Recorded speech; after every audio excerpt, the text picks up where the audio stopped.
대한민국 최고의 애널리스트와 함께합니다. 한경 베스트 애널리스트 전략. 오늘은 보험, 증권업종 1위를 차지하신 신한투자증권의 임희연 연구위원 모셨습니다. 어서 오세요. 안녕하세요. 네, 이 시간을 통해서 많이 뵙게 됩니다. 많은 또 투자 전략에 대해서 말씀을 해주셨는데 다시 한번 또 축하를 드립니다. 이번에 베스트 애널리스트에 또다시 선정된 수상 소감 한마디 부탁드려도 되겠습니까?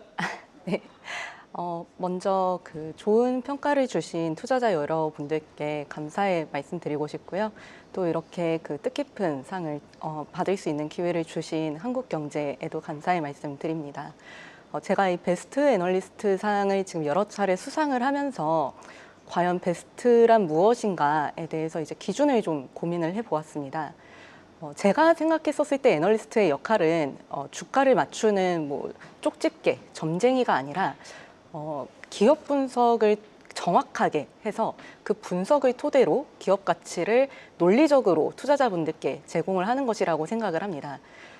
그런 의미에서 제가 드리는 분석과 이 자료들이 투자자분들께서 시장에서 그 가격을 형성하는 데 있어서 많은 도움이 되었으면 좋겠고, 또 여기에서 이제 합리적인 그 내용으로 투자자분들과 함께 이제 공감대를 형성해 나갈 수 있으면 좋을 것 같습니다.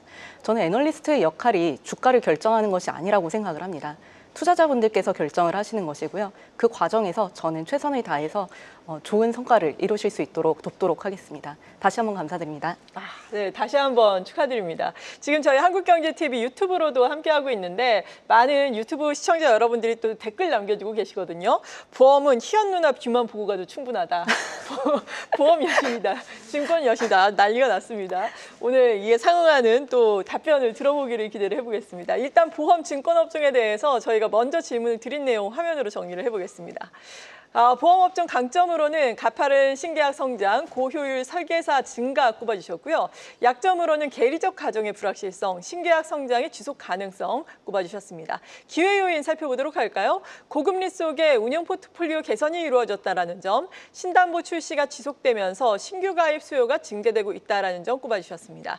위험 요인으로는 할인율 하락에 따른 자본 변동성 확대, 여타 금융주 대비해서 소극적 주주 환원 정책에 대해서 꼽아주셨습니다. 는데 일단은 지금 시장의 관심은 대주주 양도소득세와 관련해서 50억 원대로 지금 가닥을 잡아가고 있는 이런 분위기 아니겠습니까? 이에 따라서 증권주라든지 보험주까지 오늘 금융주가 전반적으로 좋은 상황인데 어느 정도 관련된 종목들의 호재가 되겠습니까? 일단 증권주가 우선적으로 최대 수혜를 입는다라고 해석을 해주시면 되실 것 같아요.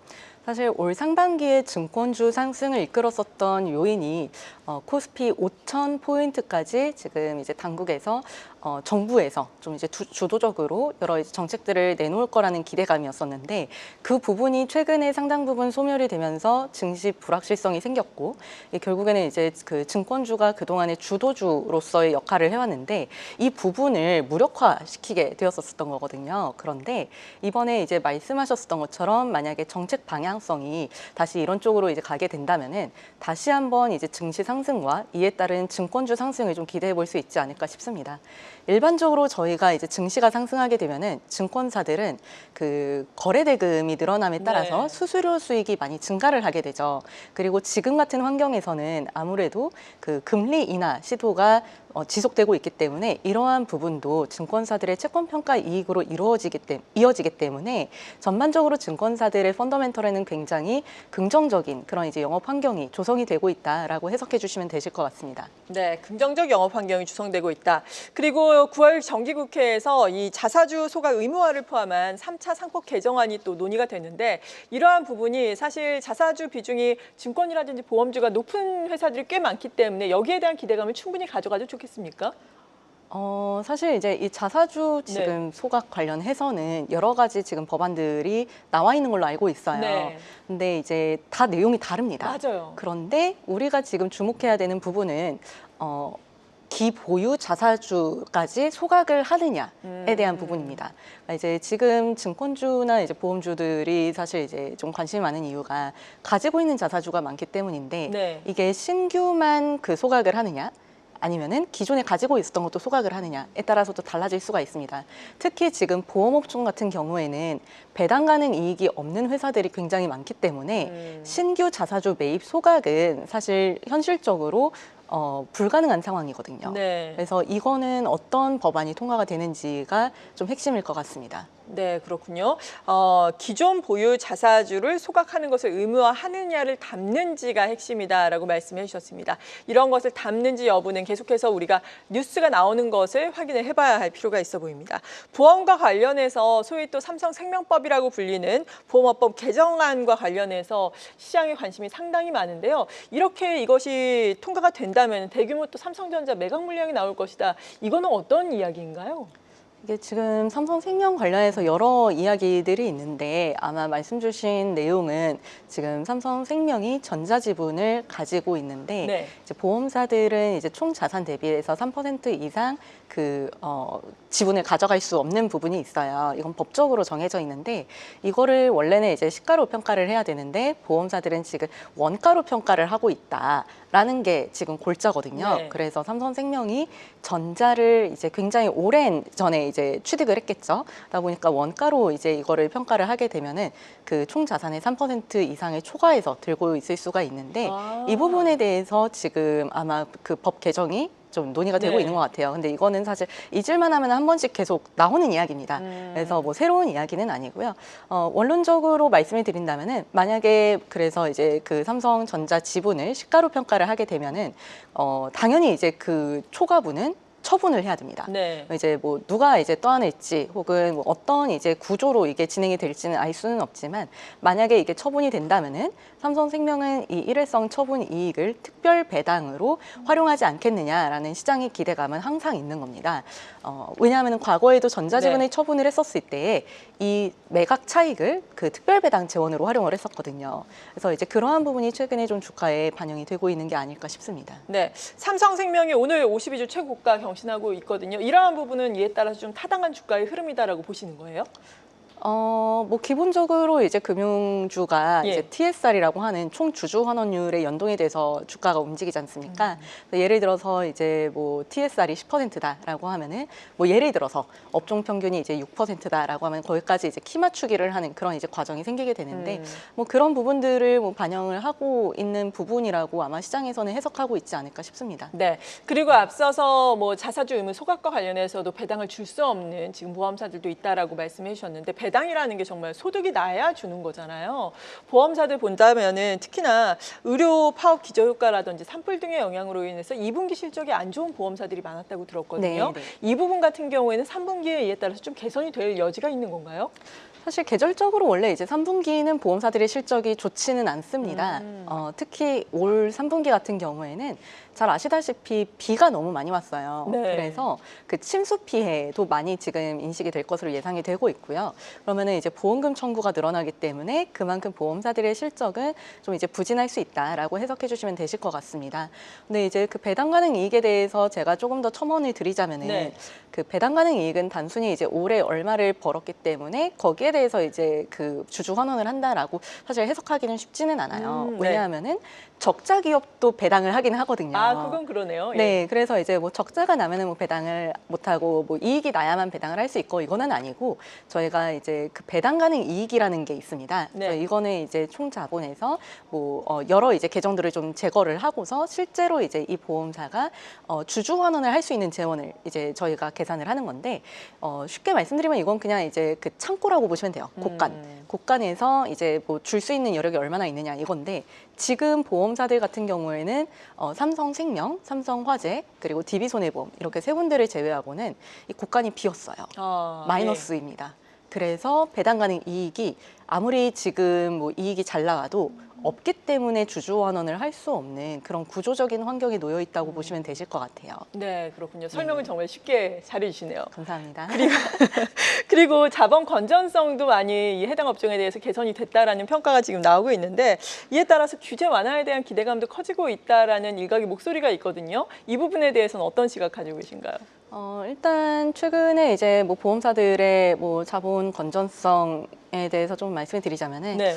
이게 뭐 특별히 막 개선이 됐다라고 했었을 때는 막 엄청 드라마틱한 그런 변화가 있지는 않았어요. 그런데 과거에 우리가 IFRS 17이라고 하는 이 정책을 처음 이제 도입할 때보다는 좀 더 이제 그 우려가 완화되어 있는 수준에서 보험사들의 그 자본 비율이 유지가 되고 있는 상황이다 정도로 봐주시면 되실 것 같고요. 네.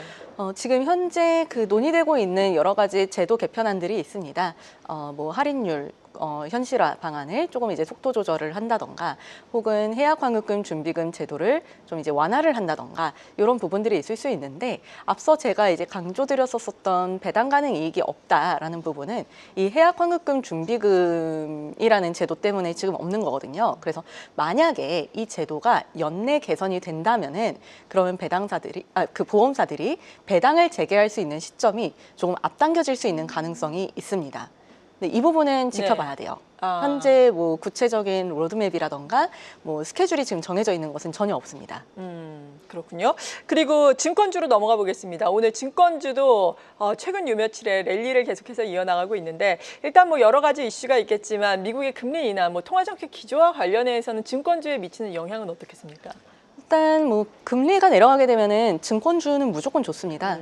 금리가 내려가면은 아무래도 증시로 유동성이 좀 더 유입되게 되는 그런 이제 그 부분도 있고요. 그리고 말씀드렸던 것처럼 증권사들은 채권을 굉장히 많이 들고 있기 네. 때문에 금리가 내려가게 되면은 여기서 채권 평가 이익도 상당 부분 발생을 할 수 있기 때문에 증권사들에게는 굉장히 유리한 그런 영업 환경이 조성이 될 수 있습니다. 네, 그렇군요.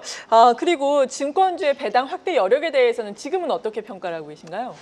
이미 대부분의 그 증권사들은 그 밸류업 정책을 공시를 했습니다. 네, 그렇죠. 네, 그렇기 때문에 사실 기존에 이제 그 발표되어 있는 그 밸류업 정책을 일단 수행을 하는 게 우선적인 목표이지 않을까 싶고요.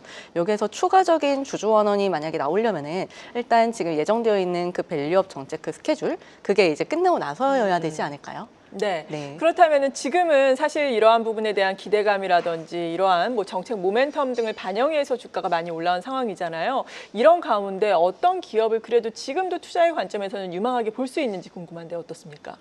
보통 이런 구간에서 그 증권 업종은 일반적으로 사실 뭘 사도 다 괜찮으세요. 정말 이제 이럴 땐 정말 뭘 네. 사도 다 괜찮으신데, 그런데 이 중에서 그나마 이제 좀 더 플러스 알파를 낼 수 있는 종목이 무엇이냐라고 한다면은 저는 현재 증권업종 탑픽으로는 한국금융지주를 말씀을 드리고 있습니다. 한국금융지주 같은 경우에는 지금처럼 이렇게 장이 좋을 때 물론 이제 좋기도 하지만 뭐 최악의 상황도 저희는 고려를 해야 되잖아요. 네. 조금 이제 리스크를 관리를 해야 되니까 그런 측면에서는 지금 한국금융지주는 한국투자증권이 주요 계열사이기는 하지만 그 이외에도 저축은행, 캐피탈, 자산운용, 그리고 이제 기타 뭐 PE라던가 VC 같은 이제 그런 이제 계열사들이 있기 때문에 상대적으로 그 포트폴리오가 다각화되어 있어서 안정적인 주가 흐름을 좀 나타낼 수 있을 것으로 예상을 하고 있습니다. 여기에 더불어서 관심주로는 키움증권도 같이 말씀을 드리고 네. 있는데요. 지금처럼 이렇게 시장이 상승할 것으로 예상이 되고 있는 가운데 거래대금이 유입되게 된다면은 거기에서 가장 그 ROE 민감도가 높기 때문에 키움증권도 같이 지금 관심주로 말씀드리고 있어요. 네, 보험주 쪽은 어떻습니까? 보험주 중에서는 현재 DB손해보험을 탑픽으로 말씀을 드리고 있고요. DB손해보험 같은 경우에는 현재 ROE가 거의 20%에 육박을 하고 있는데 PBR이 여전히 그 1배 미만에 머물러 있습니다. 그래서 상대적으로 밸류에이션 매력도 굉장히 높은 편이고요. 그리고 그동안에 이제 그 발표했었던 그 밸류업 정책을 이제 고려를 했었을 때 앞으로 4개년 동안 누적될 배당 수익률은 거의 30% 가까이 되고 있는 상황이기 때문에 여기에서 크게 뭐 조정에 대한 우려가 없다면은 기본적으로 이거는 먹고 가는 종목이지 않나라고 생각을 하고요. 저희가 이제 보험하고 증권 양쪽에 좀 걸쳐져 있는 네. 종목이 또 하나 있죠. 메리츠 금융지주인데요. 그렇죠. 네, 만약에 이제 뭐 보험, 뭐 증권, 좀 이제 그냥 단일 종목으로 가져가기는 좀 부담스럽다라고 하신다면은 이런 구간에서는 메리츠 금융지주로 메리츠 화재와 증권을 가지고 있는 종목이거든요. 그래서 좀 양분화해서 가져가는 것도 하나의 방법이 되시지 않을까 싶습니다. 네, 오늘 여러분 매우 관심이 높으신 증권 보험 업종에 대해서 알아봤습니다. 한경 베스트 애널리스트와 함께했습니다. 신한투자증권의 임희연 연구위원이었습니다. 고맙습니다. 감사합니다. 계속해서 다양한 경제 이슈를 알고 싶다면 구독과 좋아요, 알림 설정 부탁드립니다. AI 캐스터 권미정이었습니다.